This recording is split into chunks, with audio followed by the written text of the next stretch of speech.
নমস্কার, আপনারা দেখছেন রূপম টিভি। তৃণমূলের জন্য একটা খারাপ খবর রয়েছে। তৃণমূলের কাছে বড় দুঃসংবাদ। তৃণমূলের বড় নেতা, বড় মুখ, পশ্চিমবাংলার বড় একজন নেতা এবার তৃণমূল ছাড়তে চলেছে। 2021 সালে তৃণমূলে যোগ দিয়েছিল প্রাক্তন রাষ্ট্রপতি প্রণব মুখোপাধ্যায়ের পুত্র অভিজিৎ মুখোপাধ্যায়। এবার যেটা খবর পাওয়া যাচ্ছে, অভিজিৎ নিজে বলেছে তৃণমূলে যোগদান করার ফলে তাকে কিন্তু কিছুই দেওয়া হয়নি। তাকে যা যা আশ্বাস দেওয়া হয়েছিল কিছুই দেওয়া হয়নি। তাকে টিকিট পর্যন্ত দেওয়া হয়নি বিধানসভা বা লোকসভায়। এমনকি কোনো কাজেই নাকি লাগানো হয়নি অভিজিৎ মুখোপাধ্যায়কে। তাই এবারে অভিজিৎ মুখোপাধ্যায় সরাসরি ভিডিও বার্তা দিয়েছেন। তৃণমূলের যে কাজকর্ম এবং কংগ্রেসের যে কাজকর্ম সম্পূর্ণটাই আলাদা। এখানে তিনি মানিয়ে নিতে পারছেন না।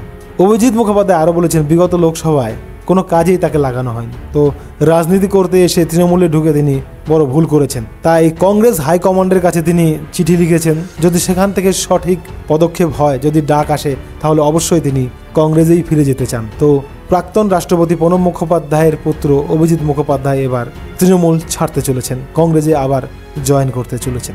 তো তৃণমূল যতই ভালো রেজাল্ট করুক লোকসভায়, তৃণমূলে কিন্তু একের পর এক এইভাবে দুঃসংবাদ আসছে। খবর ভালো লাগলে সাবস্ক্রাইব, লাইক, শেয়ার করবেন। জয় হিন্দ।